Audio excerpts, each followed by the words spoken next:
Ladies and gentlemen, boys and girls, children of all ages, what is up? The king of lightning is here today, bringing you guys and gals Dragon Ball Super episode 50, that is 50 review. Now, this episode is relatively simple, and I do have a copyright strike on my channel, so this review is going to be relatively short. Now, when it comes to the animation, that was relatively solid.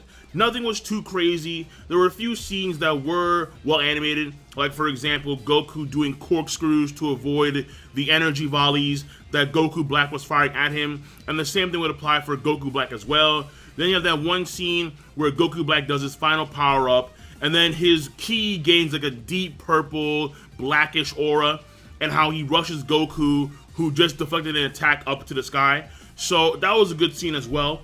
But overall, the animation was not too crazy. It was fairly solid. Now, when it comes to the pacing was relatively two parts. You have number one, Goku versus Goku Black. Then you have the second part, which is post Goku versus Goku Black. Where in this part, it's more or less Goku and company trying to figure out how to get back to the future now that Trunks' time machine has been destroyed by Goku Black.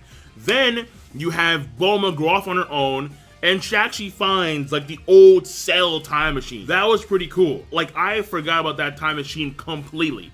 And the fact that Bulma, she went to the archive, she brought it back, boom, we have a time machine, and I wonder if that time machine still has fuel in it. I'm not too sure. It may have fuel in it. And then part two of the pacing also consists of Beerus and Whis pretty much lecturing Goku and company once again about how manipulating time is a sin. When it comes to the Supreme Kai specifically, he can go into the future, but the gods themselves can't go to the past. Whis can go only 3 minutes into the past, and that's it. But when it comes to, again, going to the past, like way into the past, that is prohibited even in the realms of the god.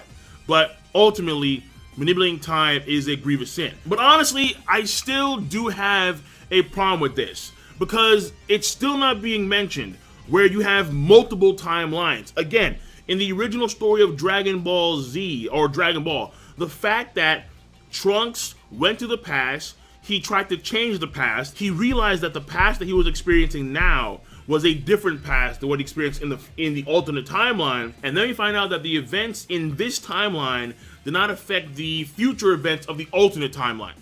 That's why the whole thing involving Cell was still an issue when Trunks returned to the future, as well as the androids themselves. So the whole thing here is that we know for a fact that multiple dimensions and multiple timelines, they exist. They exist within DBZ. That was clear-cut and stated in the Cell Saga. However, it's not been mentioned by Whis and Beerus yet. So when they talk about going to the past, you can alter the past, but altering the past does not mean that you're going to alter your present day or your future, because that could be a completely different timeline. So that has not been addressed yet. Even the future, if the Supreme Kai can go into the future, that future does not necessarily mean that it's going to be future Trunks' future. It could be a completely different future. This has not been addressed yet, and it's weird. It's fucking weird, man. So I'm not too sure if that's a fuck up on Toriyama's part, or if that's going to be addressed in the future of the series. But right now, it's like a weird little conundrum where you have alternate timelines, and it's not been discussed yet. But it was clearly referenced, it was clearly a cornerstone point during the Cell Saga. Now, when it comes to the story progression, first of all, we have Goku versus Goku Black once again, where in which they appear to be fighting fairly evenly, but Goku's in his Super Saiyan 2 form, and Goku Black, he has no like transformation states, but his ki continues to increase. In fact, his ki looked relatively the same for the most part throughout the entire episode, with the exception of that final ki increase, where his ki aura gains like a deeper purple, and the aura becomes like now straight up black. So that was the only major difference when it came to the ki increases for Goku Black. So they were fighting relatively evenly, and according to future Trunks, the Goku Black that he fought against in the future is a bit more powerful than the Goku Black that Goku fought against in the episode. So Goku Black has more power to spare, but if he's a bit more powerful, then that's not going to be enough to actually beat Goku, because Goku has his Super Saiyan God and his Super Saiyan God, Super Saiyan forms, so Super Saiyan Blue. However, Goku notes that the potential of Goku Black is still yet unknown. he feels that Goku Black can dish out a lot more energy if he so chooses to. Then after that, it is seeing how the Ring of Time forces Goku Black into the future through the time rift. So when that time rift seals itself, Goku Black was forced to go back to the future. So the Ring of Time, which is normally, according to Whis, the Ring of Time is normally used for the Supreme Kai. So clearly, a Supreme Kai is involved in this. Goku Black himself is not the Supreme Kai. So we can assume, safely assume, that the green Kai-ish figure in the opening is the Supreme Kai of the future, of the different timeline. Not the same Supreme Kai that we see today, but a different Supreme Kai in a future different dimension, timeline. That being said, the Ring of Time normally allows someone to go into the future.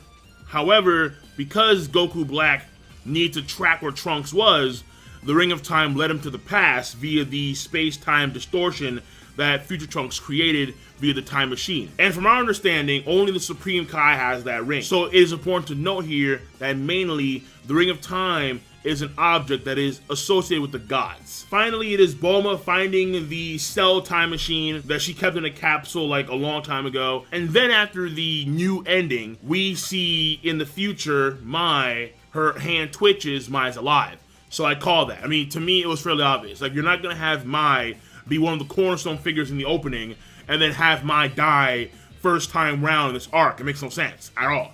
So seeing that Mai was alive, how she was knocked out, makes sense to me. So that is overall the story progression. Finally, the characterization.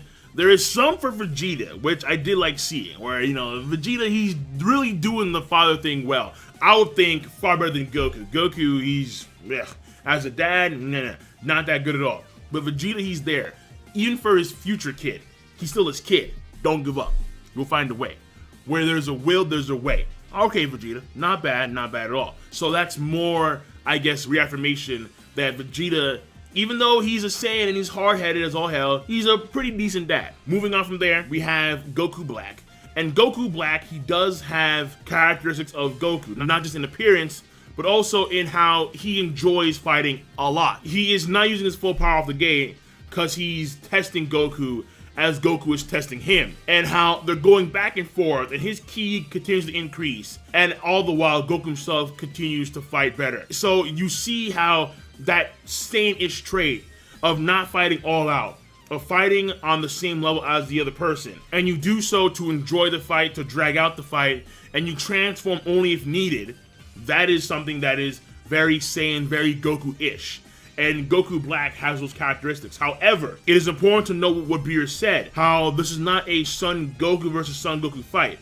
The ki is different than Son Goku. So initially, it seemed like it was going to be Son Goku versus Son Goku, but in actuality, that was false. What you see in the episode is Goku Black refer to his body as if it wasn't his body. So I think, I could be wrong, but I think that Goku Black is not actually Goku, but it's Goku's body. Like, it's someone taking control of Goku's body. Even though Goku should be, I think, long dead, and his body should be long decayed, there is a possibility that it did not decay, and how this person, via the earring, I think it's the earring, via the earring, is controlling the body of Goku. Or the earring itself, like, contains the soul of somebody else. And that soul, or that spirit, is now residing inside Goku.